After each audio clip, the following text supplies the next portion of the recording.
Hello চাকরি প্রত্যাশী ভাই ও বোনেরা, আসসালামু আলাইকুম। আশা করি আল্লাহ তাআলার রহমতে ভালো আছেন। বাংলাদেশ ব্যাংক একটি বিশাল নিয়োগ বিজ্ঞপ্তি প্রকাশ করেছে 608টি পদে। তো এই পদগুলো নিয়ে আমি আলোচনা করব এবং শুরু থেকে শেষ পর্যন্ত দেখিয়ে দেব কিভাবে আবেদন করবেন এবং কোথায় গিয়ে আবেদন করবেন। আবেদনের পদ্ধতি সহ যাবতীয় তথ্যগুলো তুলে ধরার চেষ্টা করব। তো আশা করি শেষ পর্যন্ত সাথেই থাকবে। সেই সাথে বন্ধুরা, এমন চাকরির তথ্য পেতে আমার কারেন্ট বিডি জবস চ্যানেলটি সাবস্ক্রাইব করে রাখবেন। আমি চেষ্টা করি সরকারি বেসরকারি এনজিও সহ বিভিন্ন চাকরির তথ্য আপনাদের সামনে ভিডিও আকারে তুলে ধরার জন্য। তো কোনো জবে যদি আবেদন করা না থাকে, এখানে দেখে আপনারা আবেদন করে রাখতে পারবেন। সেই সাথে চ্যানেলটি সাবস্ক্রাইব করে রাখবেন নতুন নতুন চাকরির তথ্য সবার আগে পেতে। তো বন্ধুরা, বাংলাদেশ ব্যাংক প্রধান কার্যালয় সেন্ট্রাল ব্যাংকে নিয়োগ বিজ্ঞপ্তি প্রকাশ করেছে ব্যাংকার সিলেকশন কমিটি সচিবালয়।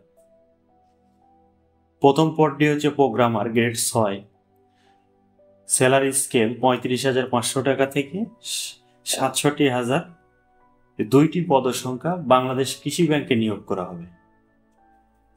তো শিক্ষাগত যোগ্যতাগুলো আমি বলে দেব, কারণ প্রত্যেকটি পদের জন্য আপনি এই সেম ক্যাটাগরির শিক্ষাগত যোগ্যতা লাগবে। তো আমি একটা বলে দিই, পরবর্তীগুলো আপনারা দেখে সুন্দরভাবে আবেদন করতে পারবেন যে আপনার যোগ্যতা আছে কিনা, সেই অনুসারে আবেদন করবেন। স্বীকৃত কোনো বিশ্ববিদ্যালয় হতে computer science and engineering, electrical and electronics engineering, information and communication technology সংশ্লিষ্ট বিষয়ে অনন্য দ্বিতীয় শ্রেণী বা সমমানের সিজিপিএ সহ 4 বছর মেয়াদী স্নাতক বা সমমানের ডিগ্রি থাকতে হবে। কোনো সরকারি স্বায়ত্তশাসিত, আধা স্বায়ত্তশাসিত, সংবিধিবদ্ধ প্রতিষ্ঠানের সিনিয়র কম্পিউটার অপারেটর, সহকারী প্রোগ্রামার, সহকারী রক্ষণাবেক্ষণ প্রকৌশলী হিসেবে অনন্য 4 বছরের অভিজ্ঞতা লাগবে।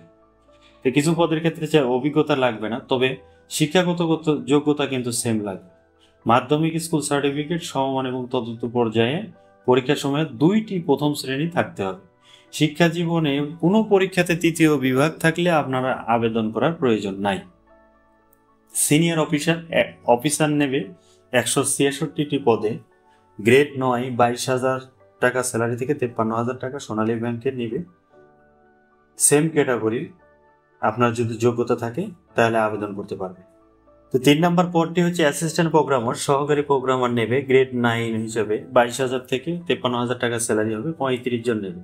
তার মধ্যে সোনালী ব্যাংক নেবে 31টি পদে, রাজশাহী কৃষি উন্নয়ন ব্যাংক 2টি, Bangladesh house building finance corporation 1টি এবং কর্মসংস্থান ব্যাংক 1টি নেবে।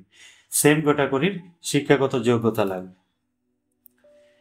এরপরে আসে 4 নম্বর পদটি। এখানে assistant maintenance engineering, assistant engineering আইটিতে নেবে গ্রেড 9 হিসাবে 22,000 স্যালারি থেকে 53,000, 69টি পদসংখ্যা। সোনালী ব্যাংক পিএলসি নেবে 47টি, রাজশাহী কৃষি উন্নয়ন ব্যাংক নেবে 2টি, প্রবাসী কল্যাণ ব্যাংক 20টি। সেম ক্যাটাগরির আপনার শিক্ষাগত যোগ্যতা লাগবে। যদি আপনারা প্রথম শিক্ষাগত যোগ্যতা অনুসারে আবেদন করতে পারবেন, না হলে আপনারা পিডিএফ ফাইলটি নামিয়ে দেখে আবেদন করতে পারবেন। অ্যাসিস্ট্যান্ট ডাটাবেজ অ্যাডমিনিস্ট্রেটর গ্রেড 9, 2টি সোনালী ব্যাংকে নিয়োগ করা হবে। সেম ক্যাটাগরির শিক্ষাগত যোগ্যতা লাগবে। অফিসার আইটি গ্রেড 10, গ্রেড 10-এ আপনি স্যালারি পাবেন 16,000 থেকে 38,640 টাকা। সোনালী ব্যাংক পিএলসি নেবে 183টি পদের সংখ্যা, জনতা ব্যাংক নেবে 100টি, অগ্রণী ব্যাংক 43টি এবং প্রবাসী কল্যাণ ব্যাংক নেবে 6টি। সেম ক্যাটাগরি শিক্ষাগত যোগ্যতা লাগবে। এখানে একটু কম, সেটা হচ্ছে যে আপনার একটি বিষয়ে প্রথম শ্রেণী থাকলেই হবে, আর বাকিগুলোতে দ্বিতীয় শ্রেণী থাকতে হবে। তবে একটা জিনিস মনে রাখবেন, কোনো শিক্ষা জীবনে আপনি 3য় শ্রেণী গ্রহণযোগ্য হবেন। Assistant network system engineering grade 9-এ 2টি পদে রাজশাহী কৃষি উন্নয়ন ব্যাংকে নিয়োগ করা হবে। তো সকল পদের জন্য আপনাদের এখানে শিক্ষাগত যোগ্যতার একটা চার্ট দিয়ে দিছে, এটা আপনারা দেখে নেবেন যে 3 পয়েন্ট থাকলে প্রথম বিভাগ এবং জিপিএ 2 থেকে 3 থাকলে দ্বিতীয় বিভাগ। অনুমোদিত বিশ্ববিদ্যালয়ের ক্ষেত্রে 4 পয়েন্ট থেকে 5 পয়েন্টের ক্ষেত্রে 4 পয়েন্ট, 3 পয়েন্ট এবং 2 পয়েন্টের থাকলে 3 পয়েন্ট থাকলে প্রথম বিভাগ, 2.25 বা তন্মধ্যে 3 পর্যন্ত দ্বিতীয় বিভাগ।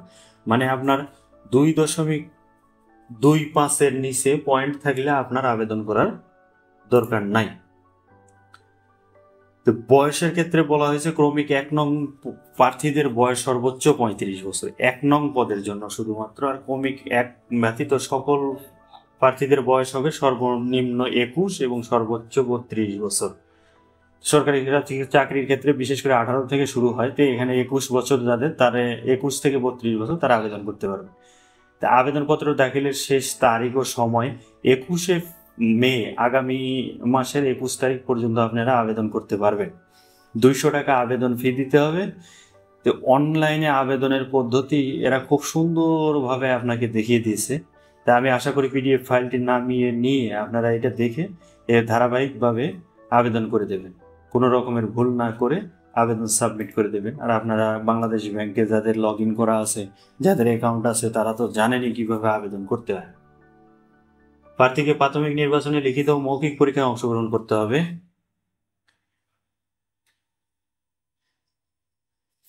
এখানে আরেকটা কথা বলছে, শেষ তারিখ ও সময়ের জন্য অপেক্ষা না করে হাতে যথেষ্ট সময় নিয়ে আবেদনপত্র দাখিল ও নির্ধারিত ফি প্রদান করুন। পেমেন্ট ভেরিফাই সম্পূর্ণ করতে ট্র্যাকিং পেজটি হার্ড কপি ও সফট কপি আকারে সংরক্ষণ করার জন্য পরামর্শ দেওয়া হচ্ছে। তো বন্ধুরা, অবশ্যই আইডি, পাসওয়ার্ড, বিভিন্ন যে তথ্যগুলো দেবেন এগুলো সংরক্ষণ করে রাখবেন। কোনো রকমের ভুল তথ্য দিয়ে আবেদন করা থেকে বিরত থাকবেন। তো এটা একটা বিশাল নিয়োগ বিজ্ঞপ্তি এবং অনেকগুলো পদ আছে, 608টি, এবং যোগ্যতাগুলো ডিটেলসে দেওয়া আছে, আবেদন পদ্ধতিগুলো ডিটেলসে দেওয়া আছে, আপনি কি পর্যায়ে গেলে আবেদন করতে পারবেন। তা আশা করি এই সমস্ত কিছু আপনারা পিডিএফ ফাইল নামিয়ে দেখে শুনে ভালোভাবে আবেদন করে দেবেন। সেই সাথে এমন নতুন চাকরির তথ্য পেতে আমার কারেন্ট বিডি জবস চ্যানেলটি সাবস্ক্রাইব করে রাখবেন এবং ভিডিওটি ভালো লাগলে লাইক, কমেন্ট এবং শেয়ার করে দেবেন। তো ভালো থাকবেন, সুস্থ থাকবেন, আল্লাহ হাফেজ।